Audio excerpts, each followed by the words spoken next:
Hi friends, मैं वहीदा और welcome to my channel Waheeda Bilimoria. Friends, आज हम हमारा जो एक्सरसाइज 11.4 का पार्ट 2 करने वाले हैं। इसमें सारे ही सम्स देखा जाए तो बहुत इजी है और जिसके कंसेप्ट ऑलरेडी हमने आगे कर लिए।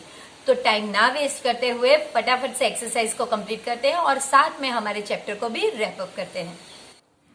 Welcome dear students to part 2 of our exercise 11.4। आज हम सम नंबर 6 से आगे बढ़ेंगे।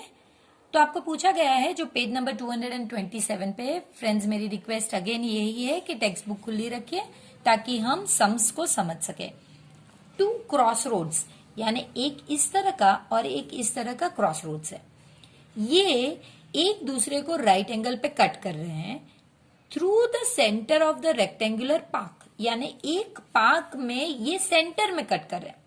अगर ये वर्ड नहीं दिया गया होता तो आप इन्हें यहां कहीं भी कट करा सकते थे, यहां कट करा सकते थे, लेकिन ये राइट एंगल्स पे सेंटर में कट हो रहे हैं। और ये जो पार्क है आपका, ये 700 बाई 300 का है। और ये जो रोड है ये इनकी लेंथ, यानी कि ये रोड इस साइड के पैरेलल है और ये वाला रोड ब्रेथ के पैरेलल है। तो वो दिया गया है कि ये दोनों पैरेलल टू इच साइड्स है। Find the area of the roads and also find the area of the park excluding the roads. तो फ्रेंड्स, आपको पहले रोड का एरिया ढूंढना है। अब रोड का एरिया मैं वही पेन यूज करूंगी जो मैंने यहां पे किया है। उसमें एक ये है और एक ये वाला है। तो आप कहेंगे इसमें क्या बड़ी बात है, ये तो हमें भी पता है कि भाई ये दो को हमें ऐड करना है, इनका एरिया ढूंढना है। तो इसका एरिया ढूंढे, इसका एरिया ढूंढे और दोनों को ऐड कर दीजिए। इसकी जो ये है विथ वो 10 मीटर है और इसकी लेंथ वही होगी जो ये है फ्रेंड्स, तो ये 300 है। इसी तरह इसका जो लेंथ है ये ऊपर की यानी 700 है और इसकी विड्थ भी 10 है। तो ये तो हमें आराम से, बच्चों का खेल है हमारे लिए। लेकिन बच्चों का खेल ये नहीं है फ्रेंड्स। ये देखिए, ये जो पार्ट है ये एक स्क्वायर पार्ट है 10 बाई 10 का। वो इसमें भी आता है और इसमें भी आता है। तो दो दो टाइम हम इसे नहीं ले सकते। तो एक बार आपको ये 10 बाई 10 का स्क्वायर सब्ट्रैक्ट करना होगा। यानी ये पूरा अगर एक बार इसमें ही ले लेते हैं आप, तो ये जब आप करोगे तो उसमें से आपको सब्ट्रैक्ट करना पड़ेगा। यानी एक आपको किसी भी तरह सब्ट्रैक्ट करना होगा। तो देखा फ्रेंड्स कितना इजी है, आपको वही करना है। आप चाहें तो इनके नाम दे सकते हैं। तो आप इनके नाम दे दीजिए A, B, C, D, P, Q, R, S और X, Y, Z, M। ठीक है, तो चलिए। So area of road is equal to area of ABCD plus area of PQRS minus area of XYZM। क्योंकि ये हमारा रेक्टेंगल है तो लेंथ इंटू ब्रेथ, प्लस ये भी रेक्टेंगल है लेंथ इंटू ब्रेथ, और ये आपका स्क्वायर है तो S इंटू S। यहां पे लेंथ क्योंकि आपने ये ड्रॉ करा होगा तो आपकी टीचर को पता है कि आपको भी पता है, तो 10 into 300 that is equal to 3000 plus यहां पे 700 इंटू 10 तो वो हो गया 7000 और ये 10 इंटू 10 यानी इसमें से आपको 100 सब्ट्रैक्ट करना, यानी 10,000 3000 और 7000 10,000, उसमें से आपको 100 सब्ट्रैक्ट करना होगा यानी 9,900। 10,000 माइनस 100 तो ये हो गया आपका 0099। तो ये 9,900 जो है आपका इतना क्या है फ्रेंड्स, मीटर स्क्वायर। अभी मैंने एक लाइन रखी है क्योंकि अभी एक और चीज करनी बाकी है। अब आपको area of park excluding cross roads, यानी कि जो ये पार्क था आपका 700 बाई 300, उसमें से आपको ये जो क्रॉस रोड्स आपने किए थे जिसका आपने ऑलरेडी यहाँ पे एरिया ढूंढ लिया है, उसे आपको सबट्रैक्ट करना है। तो ये तो आपने ऑलरेडी ढूंढ लिया है, तो आप इसी तरह से लिखिए एरिया ऑफ एक्सक्लूडिंग का मतलब फ्रेंड्स माइनस ही होता है, यहां पे भी उन्होंने आपको एक हिंट दे ही दी है। So area of remaining park is equal to area of park minus area of cross road. Park आपका पता है आपको, लेंथ इंटू ब्रेथ, क्योंकि हमने नहीं ढूंढा है तो हम उसे ढूंढ लेंगे। माइनस ये तो आपने ऑलरेडी कर लिया है, तो इसको दोबारा करने की जरूरत नहीं है। 700 into 300 minus 9900, so that is equal to 21,000। Sorry, 1 2 3 4, 1 2 3 4, ये तो ज्यादा ही हो गया कुछ, माइनस 9900। सो 1000 माइनस 9900 00, ये आपका हो गया 09102। तो ये हो गया आपका 2001 इतना मीटर स्क्वायर। लेकिन फ्रेंड्स आपको ये क्वेश्चन जो है हेक्टर्स में पूछा गया है, तो हेक्टर्स में आप कैसे करोगे? चलिए, हेक्टर्स के लिए हम रेड पेन यूज करते हैं। हमें पता है कि 100 नहीं, 10,000 metre square is equal to 1 hectare. तो ये 9900 metre square is equal to how much? तो ये कितना होगा फ्रेंड्स? 9900 बाई 1 2 3 4, तो 0.99। पीछे के 2 जीरो लिखने का कोई मीनिंग नहीं है, तो ये इतना होगा। जबकि यहां पे हमारा क्या होगा? 10,000 metre square is equal to 1 hectare. So 200100 metre square is equal to how much? 200100 upon 4। आप कैंसिल कर सकते हैं, अब आप मार्क कर दीजिए। So that is equal to 20.01 hectare. तो फ्रेंड्स, सादे भी आंसर आपको ढूंढने हैं और हेक्टर में भी ढूंढने हैं। तो ये वाला बहुत इंपॉर्टेंट सम है फ्रेंड्स। ये सम्स आगे के सभी क्लासेस में आएंगे 10th तक, तो प्लीज इन्हें 2 बार प्रैक्टिस कीजिए। और इसके बाद का सम भी सेम टाइप का है, तो हमारी तो डबल प्रैक्टिस वैसे ही होने वाली है। सेम टाइप का सम है question number 7। Through a rectangular field, एक रेक्टेंगुलर फील्ड है जिसका मेजर 90 मीटर बाई 60 मीटर है। 2 roads are constructed which are parallel to the sides। अब ये क्रॉस रोड्स नहीं कहा गया है, कहा है कि parallel two sides 2 road construct किए गए हैं। Which cut each other at right angles. अब आपको बताया है कि भाई ये एक दूसरे को राइट एंगल में कट करे थ्रू द सेंटर। तो देखिए, सेम ऊपर और नीचे सेम ही सम है, लिखने की रीत अलग है। If the width of each road, यानी ये विथ जो उसमें 10 थी, यहाँ पे 3 मीटर है, तो आपको पहले area covered by road, same last sum जैसा, और दूसरा कॉस्ट ऑफ कंस्ट्रक्टिंग रोड, ये रोड को कंस्ट्रक्ट करने का कॉस्ट, यानी जो ये रोड का एरिया मल्टीप्लाई बाय इसका जो रेट है। तो फ्रेंड्स, अगेन हम लोग पहले हमारा क्रॉस रोड्स करते हैं। ये एक है, ये 2 आपको ऐड करने होते हैं, और जो स्क्वायर है वो सबट्रैक्ट करना होता है। ये 3 और इसकी लेंथ यहां पे दी गई है, लेंथ इसकी 60 है, तो ये हम 60 लिखेंगे। इसी तरह ये 90, तो यहां पे 90, और इसकी विथ 3 की 3 है, और ये जो है ये 3/3 का स्क्वायर। बस आपको यही चीज यहां पे लिखनी है। आप इसे रेक्टेंगल 1, लास्ट टाइम मैंने नाम दिया था, अभी आप नाम न दें तो कैसा होगा वो भी आप कर सकते हैं। चलिए, so area of cross road is equal to area of rectangle 1 plus area of rectangle 2 minus area of square. देखिए, ये भी आप ऐसे भी नाम लिखने की भी जरूरत नहीं है। 3 इंटू 60, सॉरी हमने पहले फॉर्मूला नहीं लिखी, आपको लिखनी ही होगी। Length into breath plus length into breath minus side into side, ये इनकी फॉर्मूलाज है, ये हमें लिखनी ही होगी friends. 3 into 60 plus 90 into 3 minus 3 into 3। तो ये हो गया आपका 180, ये हो गया आपका 270 और ये हो गया 9।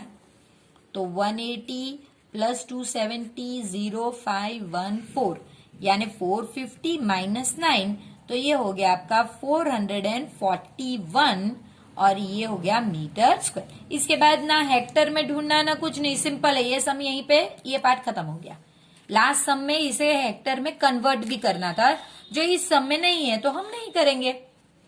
अब आपको कंस्ट्रक्टिंग रोड, तो आपको ये जो रेट है ये रोड का ही रेट दिया गया है, तो ये आपको लेकर ही आगे बढ़ना है। आप लिखोगे 1 metre square is equal to ₹110, so 441 meter square is equal to how much? Multiply 441 into 110, 441 into 11 करते हैं 144 क्रॉस 144 1584, सो 4851 और लास्ट एक जीरो बच गया तो वो, और क्वेश्चन मार्क रुपीज के नीचे है। तो क्वेश्चन नंबर 8 देखते हैं फ्रेंड्स। क्वेश्चन नंबर 8 में है Pragya wrapped a cord around a circular. एक रेड कलर में जो मेरा सर्कल ड्रॉ किया है वो एक सर्कुलर पाइप है जिसका रेडियस 4 सेंटीमीटर है, और उसके अराउंड प्रज्ञा ने एक कॉर्ड यानी किसी डोरी या किसी से एक सर्कल बनाया।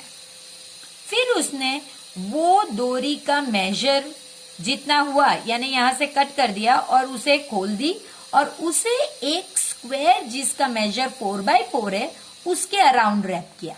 तो आपको बताना है कि क्या इसे सर्कल पे से निकाल के जो ये कॉर्ड बचा था वो इस स्क्वायर पे लगने के बाद क्या बचता है। तो बहुत इजी सम है फ्रेंड्स, इसमें कुछ करना ही नहीं है, ये तो सरकमफ्रेंस और पेरीमीटर के सम है।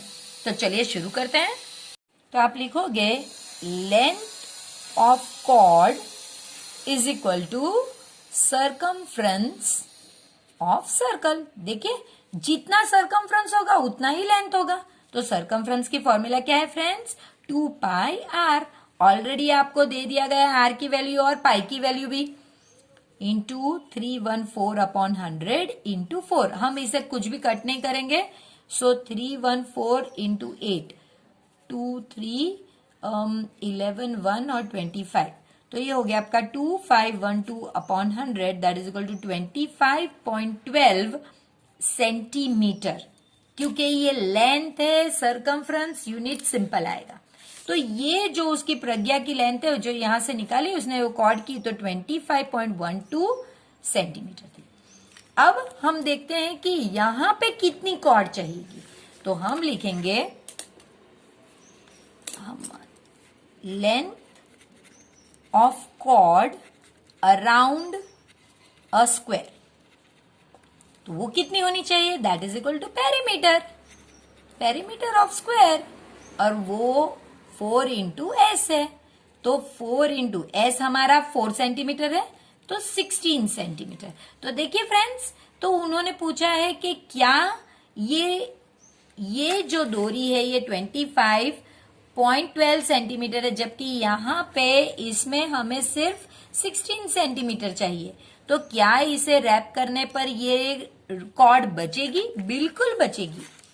तो आप लिखोगे पहले yes the cord will wrap around a square. अब आप 25.12 माइनस 16.00, तो ये आपका हो गया 9.12, इतना बच जाएगा। 9.12 centimetre cord will be left. इतना करने के बाद ये बच जाएगा। तो देखा फ्रेंड्स, कुछ नहीं किया हमने, इसका सरकमफ्रेंस ढूंढा, उतनी ही दूरी थी तो वो हमने मेजर लिख दिया। फिर इसका पेरीमीटर ढूंढा क्योंकि बॉर्डर यानी पेरीमीटर, तो और फिर देखा कि भाई ये तो इससे बड़ा है यानी ये तो आराम से रैप हो जाएगा, और कितना बच जाता है उसके लिए आपने सबट्रैक्ट किया। शायद इस एक्सरसाइज का सबसे इजी सम है फ्रेंड्स। ये फिगर आपको दिया गया है, एडजॉइनिंग फिगर यानी एक फिगर है। जिसमें एक रेक्टेंगुलर लॉन है और इसके बीचों बीच में एक सर्कुलर फ्लावर बेड है। तो लॉन का मेजर आपको दे दिया गया है, तो 10/5। सर्कल का रेडियस भी दे दिया गया है। अब आपको सिर्फ ये हर एक फिगर अलग से ड्रॉ कीजिए और उसके सामने एरिया ढूंढिए। अगर आपको ये एरिया ढूंढना है तो आपको फॉर्मूला तो पता ही है।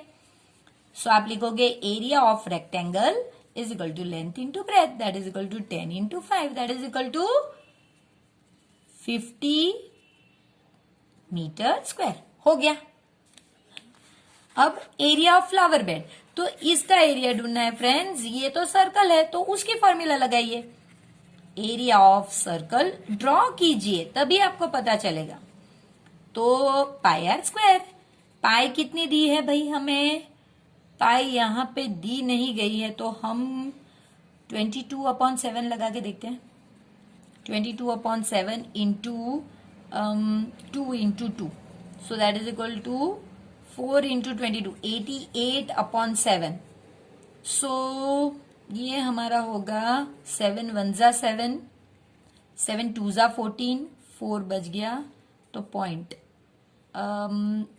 7 5 जा 35, 5 बच गया, 7 7 जा। सो इतना अराउंड इतना होता है आपका 12.57 एरिया है। तो आप लिखोगे मीटर, सॉरी मीटर है, हाँ मीटर स्क्वायर। ठीक है। अब इसके बाद area of lawn excluding flower bed. अब ये हमने दो इसको सेपरेटली तो ढूंढ लिया है, एक्सक्लूडिंग का मतलब भी हमें पता है कि वो सबट्रैक्ट करना है, यानी इसमें से ये सबट्रैक्ट करना है friends. So that is equal to area of lawn, मैंने आपके लिए ड्रॉ भी करके रखा है, minus area of a circular bed. So that is equal to area of lawn हमारा 50 है माइनस 12.57, सो 50.00, 12.57, 499, सो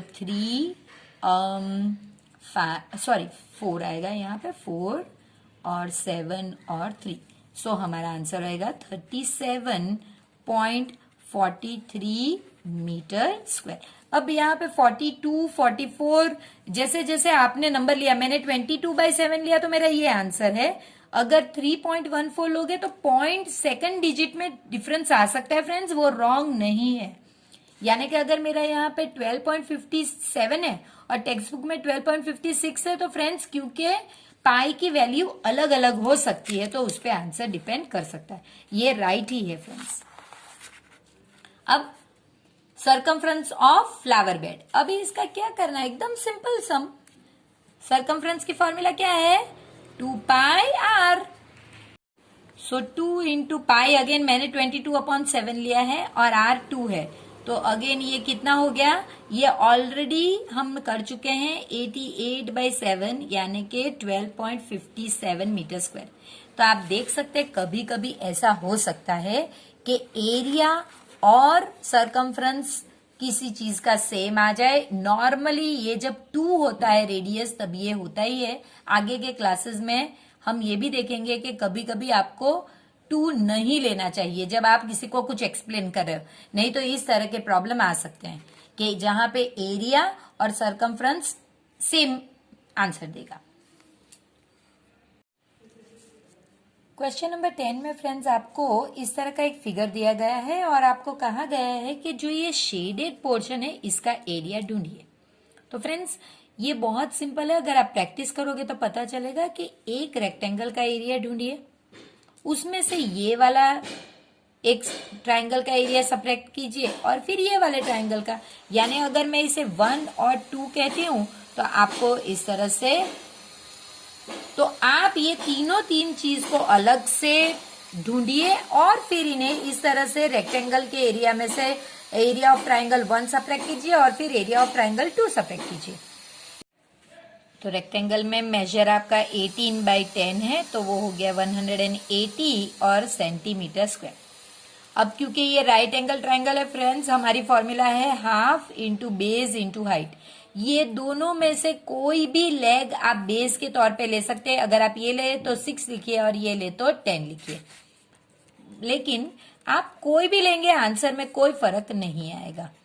तो ये हो गया आपका 30 सेंटीमीटर स्क्वायर। अब इसी तरह इसमें भी कोई भी एक बेस ले सकते हैं, क्योंकि ये राइट एंगल ट्राइंगल है, so half into base into height ही फॉर्मूला लगेगी। So that is equal to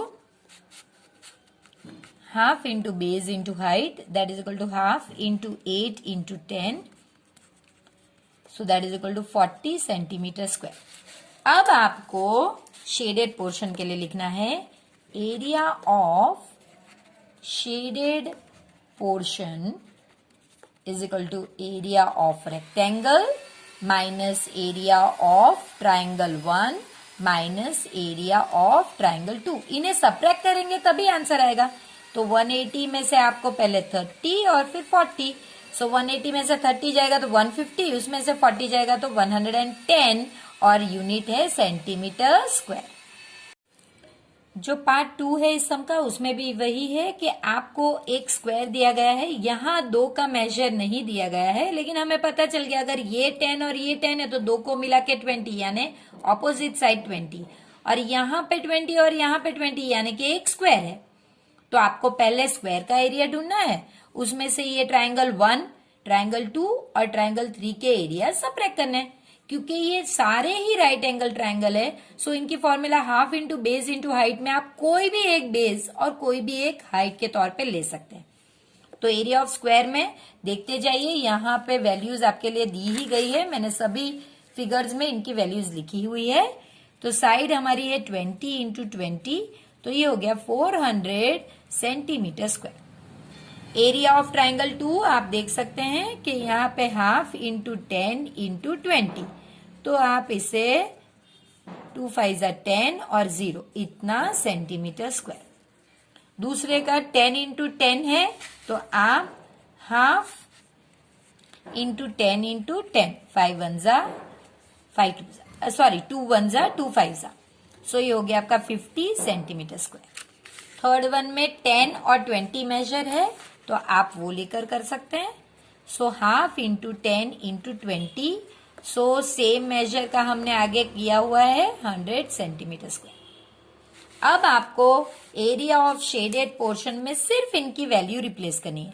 हमारे स्क्वायर का एरिया 400 था, ट्राइंगल 1 का 100 और 50 सब्ट्रैक्ट कीजिए और 100, तो ये हो गया 400 में से 100 अगर आप सब्ट्रैक्ट करोगे तो 300, 300 में से 50 250, 250 में से दूसरे 100, सो 150 सेंटीमीटर स्क्वायर।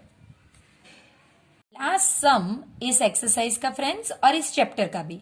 फ्रेंड्स अगर आपने यहाँ तक वीडियो देखा है तो आपको जरूर पसंद आया होगा। प्लीज वीडियो को लाइक कीजिए, अपने फ्रेंड्स के साथ इस ब्यूटीफुल मैथ्स के एक्सपीरियंस को शेयर कीजिए फ्रेंड्स।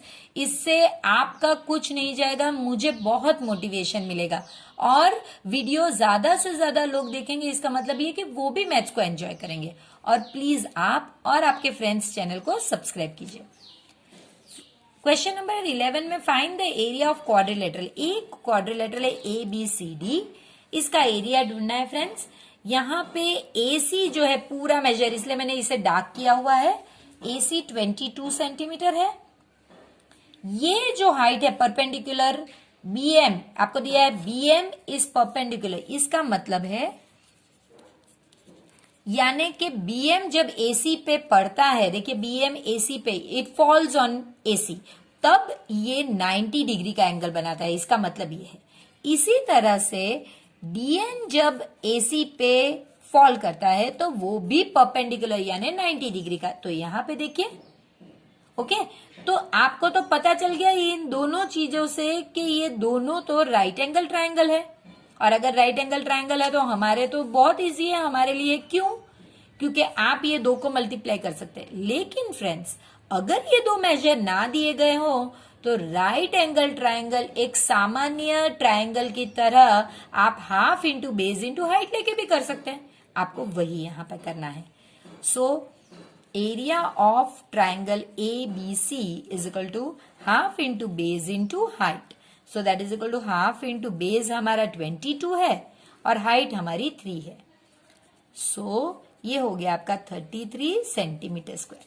फ्रेंड्स आप देख सकते हैं ये सेम ट्राइंगल्स हैं, तो आप इनका मेजर सेम ही आना चाहिए।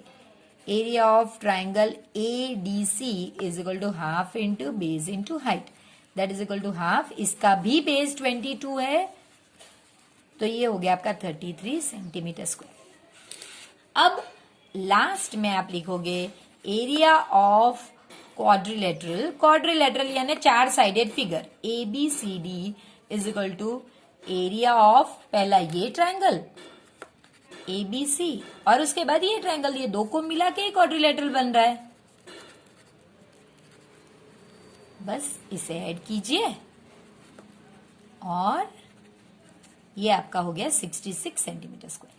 तो फ्रेंड्स, ये एक्सरसाइज आप मेरा यकीन जानिए, पूरी ही एक्सरसाइज आपके लिए बहुत इंपॉर्टेंट है, क्योंकि ये पूरी की पूरी एक्सरसाइज क्लास 10 तक बहुत बार पूछी जा सकती है।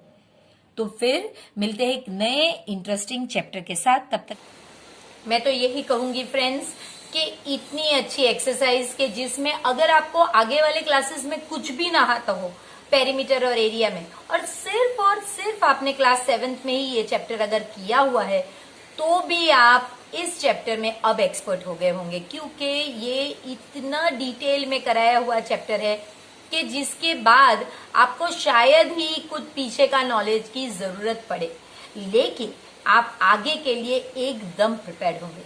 तो चलिए मिलते हैं फिर एक नए लेसन के साथ। तब तक प्लीज वीडियो को लाइक कीजिए। फ्रेंड्स, मैं ये कहती रहती हूँ, लेकिन आप प्लीज, पता नहीं क्यों, आप वीडियो एंजॉय भी करते हैं, देखते भी हैं, लेकिन आप मेरी मेहनत को अप्रिशिएट नहीं करते। अगर आप करते होते तो आप प्लीज वीडियो को लाइक करते और प्लीज इसे अपने फ्रेंड्स के साथ शेयर भी कीजिए, ताकि उन्हें भी पता चले कि मैथ्स कितना इंटरेस्टिंग हो सकता है। और प्लीज चैनल को सब्सक्राइब कीजिए।